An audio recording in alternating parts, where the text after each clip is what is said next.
إن الحمد لله نحمده ونستعينه ونستغفره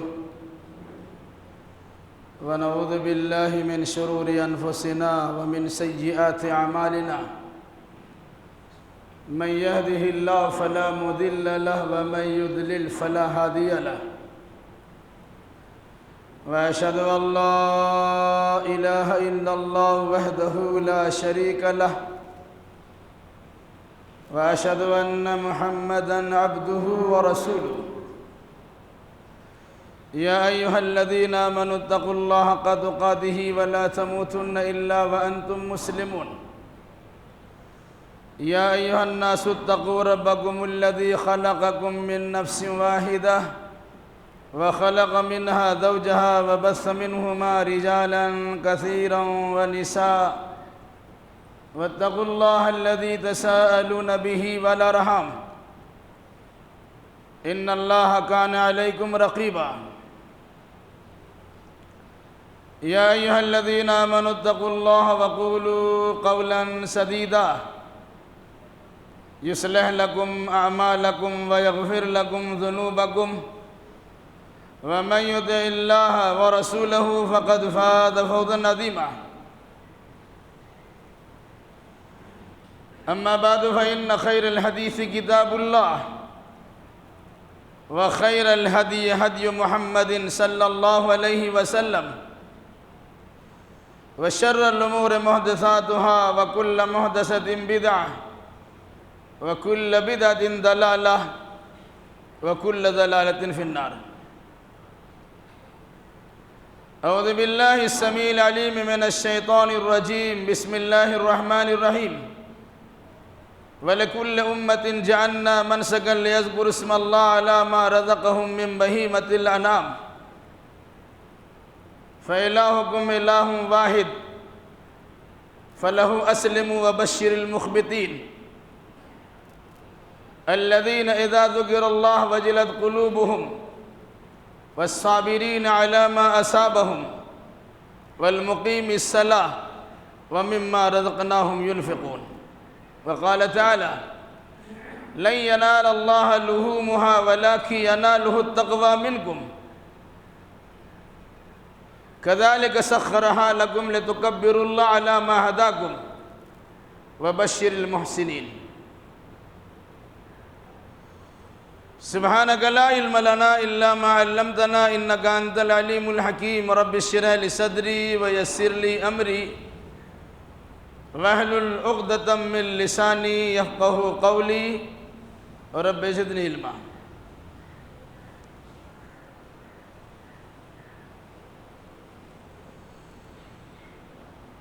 ہر طرح کی تعریف ہر چیز کے خالق و مالک اللہ رب ذوالجلال والاکرام کے لیے ہے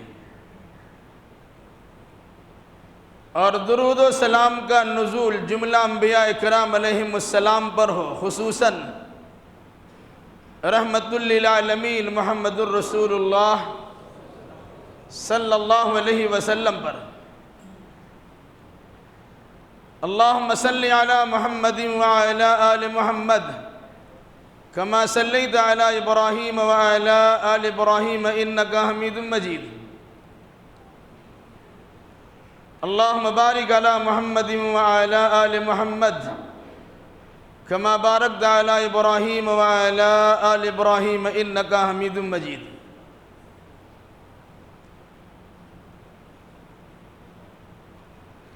بزرگوں، نوجوان ساتھیوں، پردہ نشی ماں بہنوں،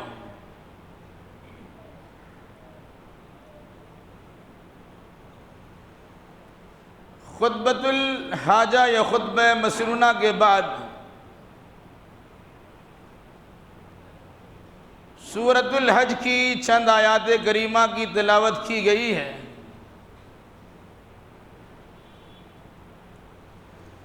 جس میں قربانی کی مقصدیت کو بیان کیا گیا ہے۔ انشاءاللہ الرحمن انہی آیات کریمہ کی روشنی میں قربانی جیسی عبادت کے کرنے کے ساتھ یا کیے جانے کے بعد کون سے صفات ہمارے اندر پیدا ہونے چاہیے، انہی کی وضاحت انشاءاللہ الرحمن کی جائے گی۔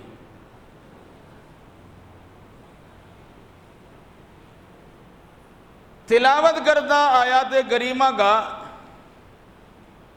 بالکل ہی سیدھا سادہ با مفہوم ترجمہ سماعت فرما لیں۔ وَلِكُلِّ أُمَّةٍ جَعَلْنَا مَنْسَكًا، ہم نے ہر امت کے لیے قربانی کا ایک طریقہ رائج کر دیا تھا۔ لِيَذْكُرُوا اسْمَ اللَّهِ عَلَى مَا رَزَقَهُم مِّن بَهِيمَةِ الْأَنْعَامِ، تاکہ لوگ اللہ کے عطا کردہ چوپایا جانوروں پر اللہ کا نام لے سکے۔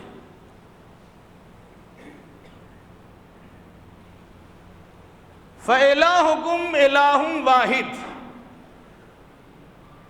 تو تم سبھوں کا معبود تو صرف ایک معبود ہے۔ فَلَهُ أَسْلِمُوا، اسی کے سامنے جھک جاؤ۔ وَبَشِّرِ الْمُخْبِتِينَ، اور جو لوگ عاجزی و انکساری کرتے ہیں انہیں خوشخبری سنا دیجئے۔ الَّذِينَ إِذَا ذُكِرَ اللَّهُ وَجِلَتْ قُلُوبُهُمْ، وہ عاجزی کرنے والے انسان کہ جن کے سامنے جب اللہ کا نام لیا جاتا ہے ان کا کلیجہ دہل اٹھتا ہے۔ وَالصَّابِرِينَ عَلَى مَا أَصَابَهُمْ، اور انہیں جو کچھ بھی مصیبتیں پہنچتی ہیں وہ ان پر صبر کرتے ہیں۔ وَالْمُقِيمِ الصَّلَاةِ، وہ نماز قائم کرنے والے بھی ہوتے ہیں۔ وَمِمَّا رَزَقْنَاهُمْ يُنْفِقُونَ، اور جو کچھ ہم نے انہیں رزق دیا ہے وہ اس میں سے خرچ بھی کرتے ہیں۔ پھر ایک آیت کے بعد والی آیت پڑھی گئی تھی، لَن يَنَالَ اللَّهَ لُحُومُهَا وَلَا دِمَاؤُهَا، اللہ کو تمہارے قربانی کے جانور کا نہ گوشت پہنچتا ہے اور نہ اس کا خون پہنچتا ہے۔ وَلَكِنْ يَنَالُهُ التَّقْوَى مِنْكُمْ، لیکن تمہاری جانب سے اس قربانی کے عمل کے نتیجے میں تمہارا تقوی اللہ کی بارگاہ میں پہنچتا ہے۔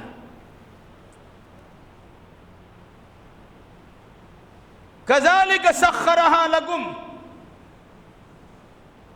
لِتُكَبِّرُوا اللَّهَ عَلَى مَا هَدَاكُمْ، اس طرح اللہ نے ان جانوروں کو تمہارے تابع و فرما بردار بنا دیا ہے تاکہ اللہ کے بتائے ہوئے طریقے کے مطابق تم ان جانوروں پر اللہ کا نام لے سکو۔ وَبَشِّرِ الْمُحْسِنِينَ، اے نبی احسان اور اخلاص کرنے والوں کو بشارت و خوشخبری سنا دیجیے۔ ان آیات میں جن حقیقتوں کو واضح کیا گیا ہے وہ کسی بھی عبادت کے بعد عبادت کرنے والے سے اللہ کا مطالبہ ہے۔ چونکہ قربانی کے ضمن میں یہ باتیں آئی ہے تو قربانی سے مطالبہ کیا ہے؟ قربانی کا حکم دے کر یہ جانوروں کو اللہ کی بارگاہ میں ذبح کرا کے اللہ تبارک و تعالیٰ نے کس چیز کا مطالبہ کیا ہے؟ انہی میں سے چند چیزوں کا تذکرہ ان آیت کریمہ میں کیا گیا۔ پہلی بات، شریعت محمدی میں قربانی کوئی نئی چیز نہیں ہے، ان سے پہلے جتنی بھی شریعتیں گزر چکی ہیں ان تمام میں قربانی کا طریقہ رائج رہا ہے۔ یہ الگ سی بات ہے کہ قربانی کی صورتیں الگ ہوتی تھی، اس کا طریقہ کار الگ ہوتا تھا، اس کی کیفیت اور حیتیں الگ ہوا کرتی تھی۔ امت مسلمہ میں جو قربانی کا طریقہ رائج ہوا وہ اس کی ایک شکل یہ بتلائی گئی کہ ذی الحجہ کی 10ویں، 11ویں، 12ویں اور پھر 13ویں تاریخ کے اثر تک اس عمل کو اللہ اس کے رسول کے بتائے ہوئے دستور کے مطابق کیا جائے، جس کی صورت یہ ہوتی ہے کہ 8 قسم کے جانور ہیں جنہیں بہیمۃ الانعام کہا گیا، چوپائے جانور کہا گیا، جن کی حد بندی کی گئی، پھر جن کی تفصیلات بیان کی گئی، ان جانوروں کے نام کی فہرست بھی جاری کی گئی، پھر اسے اللہ کی بارگاہ میں پیش کرنے کا وقت بتلایا گیا، دن اور تاریخ بتلائے گئے، پھر ذبح کرنے کا طریقہ کار سکھلایا گیا، اور پھر اس کے بعد مطالبہ ہوا ایک اڑیل قسم کا جانور، شریر قسم کا جانور جو اگر بدک جائے تو پھر اس کے سنبھالنا آپ کے لیے مشکل ہو جائے گا، وہ ہاتھ پیر چلانا شروع کر دے، کسی کی آنکھ پھوٹ سکتی ہے، کسی کے ہاتھ ٹوٹ سکتے ہیں، کسی کی ٹانگیں جا سکتی ہیں، کسی کی موت واقع ہو سکتی ہے، لیکن ایسے جانور کو اللہ نے آپ کے ہاتھ میں اس طرح مسخر، تابع و فرما بردار بنا دیا کہ جس طرح چاہتے اسے پٹکتے ہیں، اور پھر اس کے بعد اس کے حلقوم پر، اس کی حلق پر اللہ کا نام لے کر چھری چلاتے ہیں، اس کی چمڑیاں ادھیرتے، گوشت نکالتے اور آرام سے کھاتے ہیں۔ قرآن نے اس حقیقت کو واضح کرنے کے بعد جو چھوٹا چھوٹا جملہ اس میں جوڑا ہے، میں اسی جانب آپ کے توجہات کو مبذول کرنا مناسب سمجھتا ہوں۔ فَإِلَٰهُكُمْ إِلَٰهٌ وَاحِدٌ، پہلی بات، قربانی عبادت ہے، ساری عبادتوں کی طرح اس قربانی کو اللہ کے لیے، اللہ کی خوشنودی کے حصول کے لیے انجام دینا ہے، اور اس کے لیے بتایا گیا کہ تمہارا معبود تو صرف ایک معبود ہے، اور وہ رب ذوالجلال والاکرام ہے، وہ اللہ تبارک و تعالیٰ کی ذات ہے جو تمہاری عبادتوں کا مستحق ہے۔ قربانی اللہ کے لیے تمہیں پیش کرنا ہے، غیر اللہ کو خوش کرنے کے لیے نہیں، اور ریا و نمود اور دکھاوے کے لیے نہیں۔ پہلی بات یہ کہی گئی فَإِلَٰهُكُمْ إِلَٰهٌ وَاحِدٌ۔ دوسری بات فَلَهُ أَسْلِمُوا، پس اسی اللہ کے لیے مکمل وفاداری کرو، اسی اللہ کے احکام و قوانین کے سامنے اپنے آپ کو سرنڈر کر دو، سر منہ بال برابر بھی اللہ کے احکام سے روگردانی مت کرو۔ اس کے لیے ایک جملہ استعمال کیا گیا فَلَهُ أَسْلِمُوا، اسی کے سامنے جھک جاؤ۔ مطلب ایک جانور تمہارے ہاتھ میں بے اختیار بنا ہوا ہے،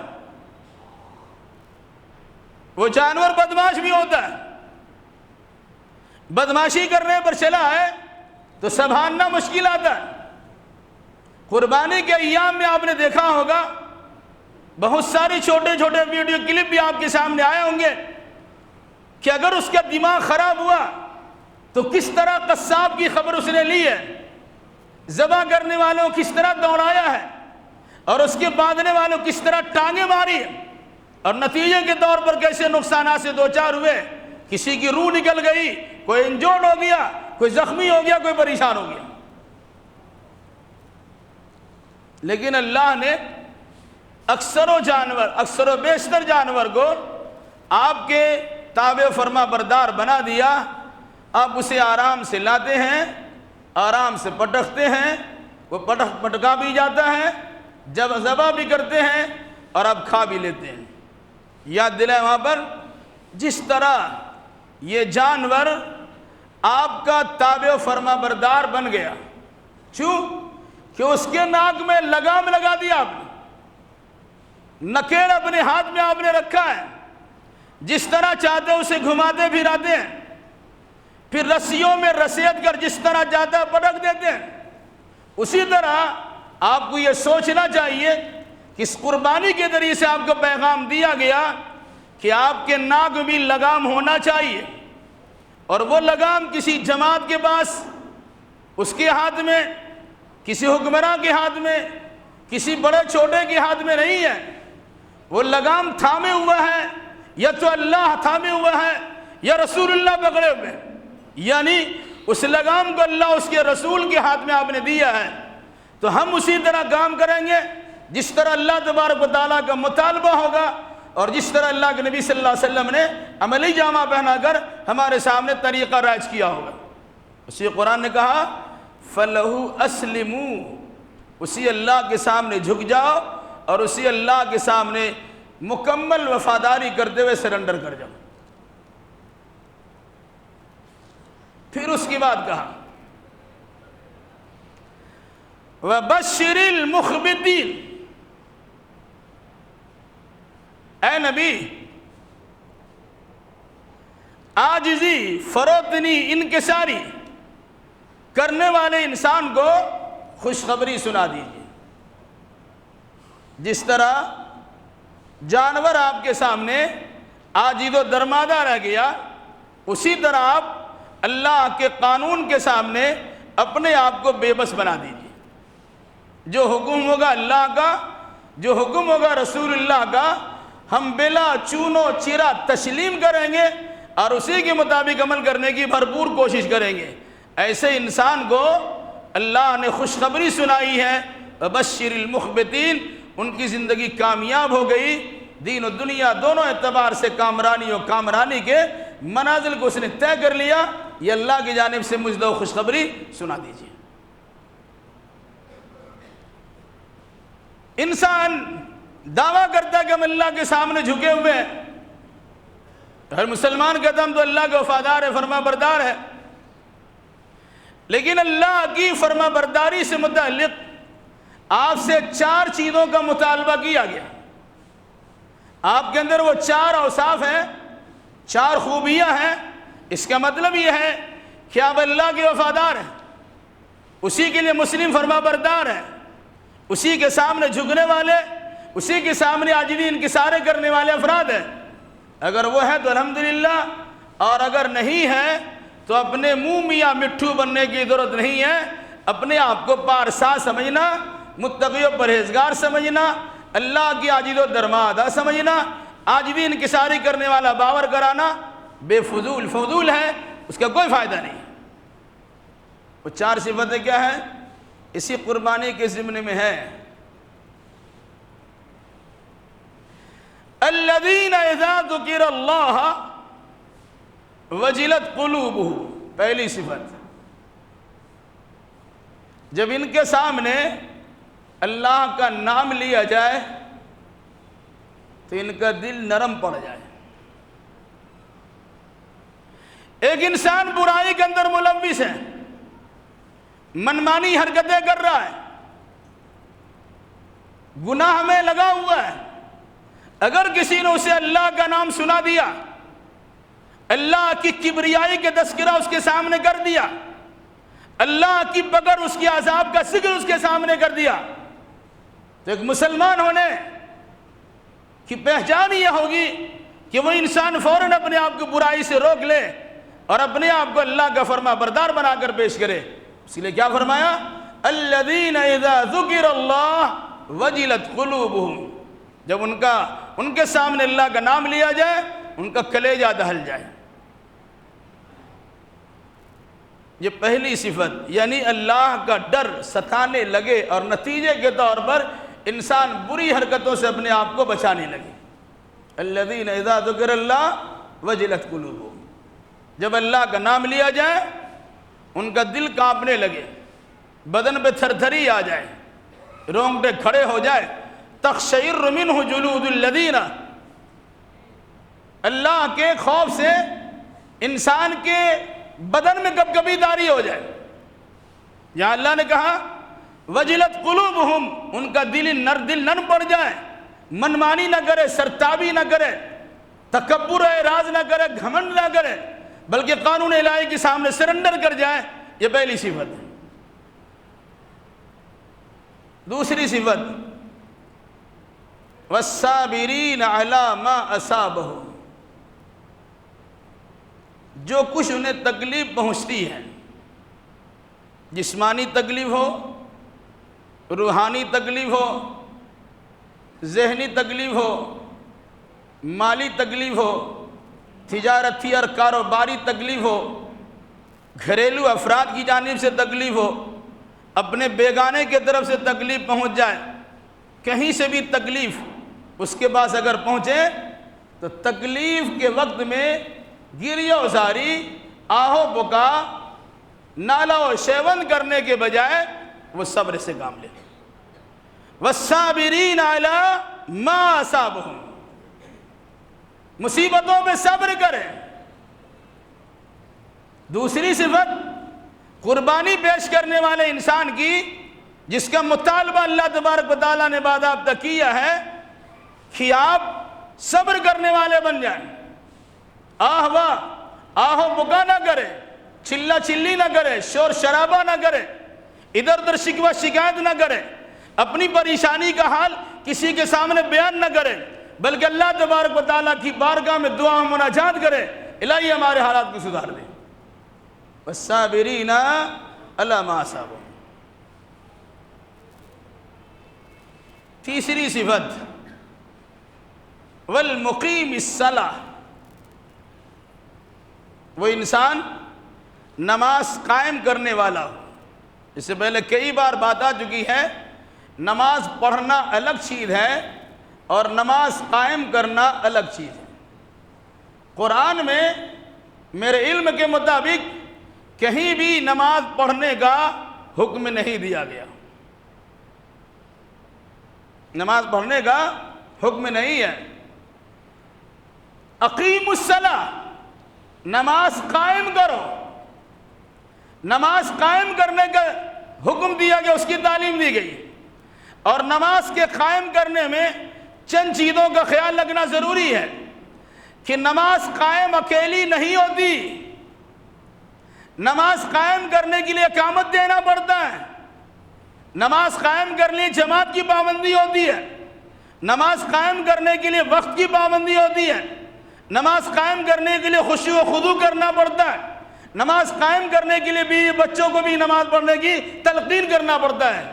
وَأْمُرْ أَهْلَكَ بِالصَّلَاةِ وَاسْتَبِرْ عَلَيْهَا، اپنے گھر والوں کو نماز کا حکم دیجئے اور خود بھی نماز پر جمے رہیے۔ اب حاجی صاحب ہیں، اب نمازی صاحب ہیں، اب قربانی صاحب ہیں، اب بہت بڑے صاحب ہیں، آپ کی فجر تو نہیں چھوٹتی ہے، لیکن گھر میں بیوی آپ کے بستر پہ سو رہی ہے، اب جگانے کے لیے تیار نہیں ہے، بچے پیسے لا کے دیتے ہیں، نیند اس کی خراب ہو جائے گی، اٹھانے کے لیے تیار نہیں ہے، یہ نماز قائم کرنا ہوا ہی نہیں ہے۔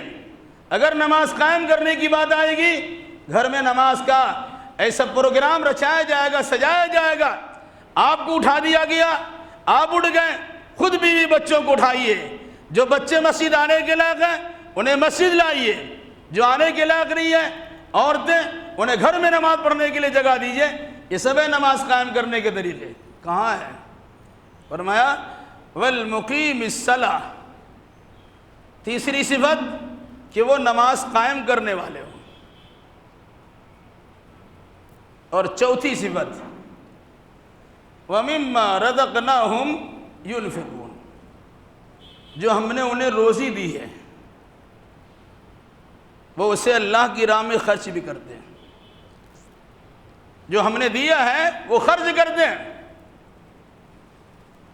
ابھی قربانی میں آپ نے خرچ کیا، صدقہ و خیرات میں آپ نے خرچ کیا، بیوی بچوں کی پرورش و نگہداشت میں آپ نے خرچ کیا، دوست احباب کی تعاون کرنے میں آپ نے خرچ کیا، ضرورت مندوں کی ضرورت پوری کرنے میں آپ نے خرچ کیا۔ اس کے لیے کیا ہے؟ وَمِمَّا رَزَقْنَاهُمْ يُنْفِقُونَ۔ جب بھی اللہ کہتا ہے مما رزقنا، ہم نے انہیں روزی دی ہے، وہاں قرآن مقدس نے سرات بھی کی ہے طیبات۔ اگر آپ نے حلال کمایا ہے تبھی اللہ تبارک و تعالیٰ کی جانب سے روزی ملی ہے۔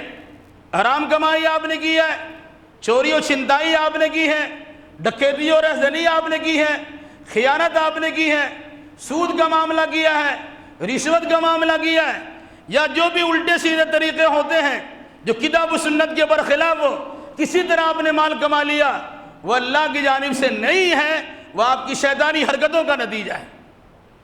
وَمِمَّا رَزَقْنَاهُمْ يُنْفِقُونَ کا مطلب اللہ نے جو پاکیزہ روزی آپ کو دیا ہے اسے اللہ کی راہ میں خرچ کیجئے۔ حلال کمایا، حلالی میں خرچ کرنا ہے، حرام کما کر نہ حرام میں خرچ کرنا ہے نہ حلال میں خرچ کرنا ہے۔ حرام کمائی صرف حرام ہی میں خرچ ہو، ایسا کرنے کی ضرورت ہی نہیں ہے، کیونکہ آپ کو کمانا ہی نہیں حرام ہے۔ اگر آپ نے حلال کمائی کی ہے تو حلال کمائی سے حرام میں اس کا خرچ کرنا بھی غلط ہے، حلالی میں خرچ کرنا پڑے گا۔ کیا فرمایا؟ وَمِمَّا رَزَقْنَاهُمْ يُنْفِقُونَ، ہم نے جو انہیں رزق دیا ہے، روزی دی ہے، اس میں سے خرچ کرتے ہیں۔ یہ چار اوصاف قربانی کے باتوں کو بیان کرنے کے بعد اللہ نے اس کا ذکر کیا ہے۔ آپ نے قربانی کی ہے، بدھ کو بھی کیا، جمعرات کو بھی کیا، آج جمعہ کو بھی کچھ لوگ کیے ہوں گے اور کچھ لوگ کر بھی کر سکیں گے۔ یہ جو قربانی آپ نے کی ہے، اس سے مطالبہ ہم سے آپ سے کیا گیا کہ آپ اللہ کا نام پر لرز جائیے، اللہ کی بڑائی کے سامنے اپنے آپ کو جھکا دیجئے۔ کوئی آسان سی بات نہیں ہے، اللہ کے لیے خالص و مخلص بن جانا یہ بہت بڑا معاملہ ہے۔ اس کے لیے آپ کا رشتہ ٹوٹ سکتا ہے، خاندان کے لوگ بچھڑ سکتے ہیں، دوست احباب اپنے تعلقات کو منقطع کر سکتے ہیں، اور علاوہ بھی بہت ساری پریشانیوں کا سامنا کرنا پڑ سکتا ہے، دقتیں ہی دقتیں آپ کے سامنے آ جائیں گی۔ ایسی گھڑی میں آپ کی ہماری ذمہ داری کیا ہوگی؟ ہم مصیبت میں صرف اللہ کے واسطے صبر کریں گے۔ انشاءاللہ قبری صبر کی صورتیں کیا ہوتی اس کی تفصیل بتلائیں گے۔ اور ان تمام چیزوں کے ساتھ اقامت صلاح، نماز قائم کرنا اور زکوٰۃ ادا کرنا، یاد رکھیے گا قرآن مقدس کے دو بنیادی احکام ہیں، جو صرف دو بنیادی عمل نہیں ہے بلکہ بہت ساری چیزوں کو اپنے دامن میں ان دونوں احکام نے سمیٹ کے رکھا ہے، جسے ایک لفظ میں اگر بیان کرنا چاہے تو کہہ سکتے ہیں نماز کی پابندی کا حکم دے کر اللہ کے حقوق کی ادائیگی کی تعلیم دی گئی ہے، اور زکوٰۃ کی پابندی کا حکم دے کر حقوق اللہ کی، حقوق العباد کی ادائیگی کرنے کا حکم دیا گیا۔ گویا اللہ کا بھی حق ادا کیجئے اور بندوں کا بھی حق ادا کیجئے۔ وہ انسان در حقیقت حقوق اللہ اور حقوق العباد کی ادائیگی کی صورت میں اپنے آپ کو مخبت، عاجزی، انکساری کرنے والا بنا سکتا ہے۔ اب اندازہ لگا لیجئے کتنے اللہ کے حقوق ادا کرتے ہیں۔ بہت سے لوگ ہیں خوب اللہ اللہ کرتے ہیں لیکن بندوں کا حق دبا کے رکھیں۔ بہت سے لوگ ہیں بندوں کے حقوق کی ادائیگی کے لیے رات دن اپنے آپ کو وقف کر لیے ہیں، جب دیکھیے فلاں میٹنگ میں ہے، فلاں کی ضرورت پوری کرنے میں ہے، حلال حرام کی تمیز کیے بغیر اس کے تعاون کرنے میں لگے ہوئے ہیں، رات دن اسی فراق میں ہے۔ لیکن یاد رکھیے گا حقوق اللہ کے بغیر حقوق العباد کی ادائیگی کا کوئی فائدہ نہیں ہے، اور حقوق العباد کی ادائیگی کا حقوق اللہ کے بغیر کوئی فائدہ نہیں ہے۔ دونوں حقوق ادا کیجئے کہ دونوں سے متعلق آپ سے پوچھا جائے گا۔ اللہ کا بھی حق ادا کیجئے اور بندوں کا بھی حق ادا کیجئے۔ اس کے بعد اسی قربانی کی زمرے میں ایک خاص بات، لَن يَنَالَ اللَّهَ لُحُومُهَا وَلَا دِمَاؤُهَا وَلَكِنْ يَنَالُهُ التَّقْوَى مِنْكُمْ كَذَلِكَ سَخَّرَهَا لَكُمْ لِتُكَبِّرُوا اللَّهَ عَلَى مَا هَدَاكُمْ وَبَشِّرِ الْمُحْسِنِينَ۔ اللہ کو قربانی کے جانور کا نہ گوشت پہنچتا ہے اور نہ خون پہنچتا ہے۔ خون نالی میں بہہ جاتا، گوشت پیٹ میں ہضم ہو جاتا، واللہ کے پہنچتا نہیں۔ زمانہ جاہلیت میں مشرکین جب قربانی کرتے تھے تو خانہ کعبہ کے سامنے جا کر گوشت رکھ دیتے تھے، کہا یہ اللہ کے لیے، اور پھر اس کے بعد خون میں اپنے ہاتھ کو رنگتے اور کعبہ کے دروازے پر ہاتھ کا نشان لگا دیتے، یہ اللہ کی بارگاہ میں خون پہنچا دیا۔ قرآن نے کہا نہ گوشت پہنچتا ہے نہ خون پہنچتا ہے۔ آج گوشت پہنچانے کی صورت تو نہیں ہے، لیکن گوشت کی جگہ پر خون لوگ پہنچاتے ہیں۔ جانور کو ذبح کیا، اپنے ہاتھ کا چھاپ لیا اور اپنے دروازے پہ رکھتے ہیں، اور کہیں کہ دیکھا کہ گوشت کی ہڈی، گوشت تو نہیں رکھتے، ہڈی لگا دیتے ہیں۔ نہ جنات آئے گا، نہ شیطان آئے گا، نہ نظر بد لگے گی، نہ بھوت پریت پکڑے گا، اور قسم کی بہت ساری باتیں ہوتی ہیں۔ یہ اسی مشرکانہ اور زمانہ جاہلیت کی حرکتوں کی نقالی بہت سے گھروں میں دیکھا گیا ہے۔ چھاپ پڑا ہوا خون کا، کیا قربانی کیا تھا؟ لا حول ولا قوت الا باللہ۔ فرمایا اللہ کو نہ گوشت پہنچتا اور نہ خون پہنچتا، پہنچتا کیا ہے؟ وَلَكِنْ يَنَالُهُ التَّقْوَى مِنْكُمْ، آپ کی جانب سے جو تقوی ہے، ڈر اللہ کا، وہ پہنچتا ہے۔ آپ نے کس جذبے سے، کس ارادے سے، کس نیت سے، کیسے عزائم کی تکمیلات کے لیے قربانی جیسے عمل کو پیش کیا ہے، وہ پہنچتا ہے۔ نیت بخیر ہے تو اللہ کی بارگاہ میں قبول ہے، اور نیت میں فضول پیدا ہوا وہ مردود ہے۔ پھر اس کے بعد پھر قرآن نے کہا كَذَلِكَ سَخَّرَهَا لَكُمْ لِتُكَبِّرُوا اللَّهَ عَلَى مَا هَدَاكُمْ، غور کرو، ایسے ہی اللہ نے تمہارے لیے جانور کو تابع فرما بردار بنا دیا تاکہ اللہ نے جو شرعی طریقہ تمہیں سکھلایا ہے، دستور شرعی اور دستور محمدی کے مطابق، اس پر اللہ کا نام لو۔ اور پھر اس کے بعد فرمایا وَبَشِّرِ الْمُحْسِنِينَ، محسن کے دو معنی، احسان کرنے والے اور اخلاص کرنے والے۔ مطلب قربانی اگر آپ نے احسان کے جذبے کے ساتھ اور اخلاص کی نیت کے ساتھ اللہ کی بارگاہ میں پیش کی ہے، تب تو اس قربانی کے جانور کے مقبول ہونے کی خوشخبری سنائی جاتی، اور اس کے بہتر فائدے آپ کو میسر ہوں گے، اس کا مجدہ آپ کو سنایا جاتا ہے۔ تو قربانی کے جانور کا نہ گوشت پہنچا ہے نہ خون پہنچا ہے، کس جذبے سے آپ نے کیا ہے وہی پہنچا ہے۔ آدمی جانور لاتا ہے اور 70 جگہ گھماتا ہے۔ آج کل گھمانے کا طریقہ واٹس ایپ کے ذریعے سے دوست احباب میں بھیج دیتا ہے، یہ ہم نے لیا ہے، اتنا میں لیا ہے، پرورش اتنا میں کرایا ہے، اس طرح یہ وغیرہ ذالک، یہ سب بھی گھمانے کا طریقہ ہے۔ ریا و نمود کی شکل یہ بھی ہے، دکھاوے کی صورت یہ بھی ہے۔ علاوہ اس کے جو کام آپ نے کیا وہ اللہ کو معلوم ہے کس نیت سے کیا، نہیں کیا، دل کا حال اللہ جانتا ہے۔ نیت بخیر ہے تو اس کا فائدہ پہنچے گا، نیت میں فطور ہے تو سوائے نقصان کے اور کچھ آپ کو ملنے والا نہیں ہے۔ مال تو گیا گیا، الٹا اللہ تبارک و تعالیٰ کی بارگاہ میں مجرم گردانے جائیں گے۔ تو یہ قربانی سے متعلق کچھ بات ہے، ایک بات کہہ کے بات ختم کر دیں۔ قربانی 3 دن ہے یا 4 دن؟ 3 دن میں تو کسی کا اختلاف نہیں ہے، 10ویں 11ویں اور 12ویں کسی کا اختلاف نہیں ہے۔ چوتھے دن قربانی یعنی 13 تاریخ کی قربانی سے متعلق اختلاف ہے، اور یہ اختلاف آج کے اختلاف نہیں ہے، یہ صحابہ کے زمانے سے اختلاف ہے۔ بعض صحابہ کہتے تھے بقرعید کا دن، عید الاضحیٰ کا دن، اور اس کے بعد 2 دن یعنی 12 تاریخ۔ بعض صحابہ کہتے تھے کہ عید الاضحیٰ کا دن، اس کے بعد 3 دن یعنی 4 دن۔ 3 یا 4 دن قربانی کرنے کی اجازت آپ کو دی گئی ہے، لیکن یہ بات مسلم ہے، پہلے دن قربانی کا ثواب زیادہ ہے، دوسرے دن کرنے کا ثواب اس سے کچھ کم ہے، تیسرے دن کرنے کا ثواب اس سے کم ہے، اور چوتھے دن کرنے کا ثواب اس سے بھی کم ہے۔